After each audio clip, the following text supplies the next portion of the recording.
Mga ka-K5, isa ka babayi ang walaging pasugtan ng iyang live-in partner nga mag-merrymaking ginbuno sa sulod sang lodging house. Nakangkon sa 7 ka buno sa naglain-lain nga parte sang lawas ang babayi matapos nga wala gin pasugtan ang ginapangayo sang iyang live-in partner nga isa ka birthday gift nga mag-merrymaking sa sulod sang isa ka lodging house sa barangay Diminagracia, La Paz sa Iloilo City. Alas 5:30 sang hapon kahapon Pebrero 11, 2024. Ang suspetsado amo si alias Arnold, 42 anyos, kagang biktima naman amo si alias Grace, 32 anyos. Sa interview sa K5 News FM Iloilo kay alias Arnold, ginpayag sini nga nagpangayo siya sa iyang birthday gift sa iyang live-in partner nga mag-merrymaking o kung mag-ubra milagro sa sulod sang lodging house.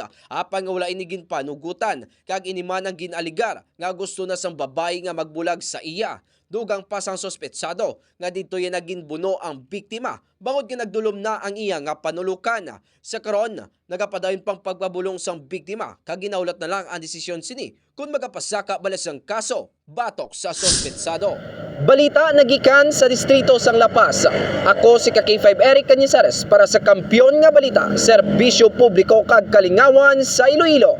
K5 News FM. This news is brought to you by, do you feel tired all the time? Do you have frequent infections? Do you have always cold? It's a sign of low immune system. Boost your immune system with Clinica D3 Bio, antibacterial, natural antioxidant, immune system booster. Clinica D3 Bio has vitamin D3, lauric acid, and monolurine to fight against all viruses. Try Clinica Vitamin D3 with Coccus nocifera.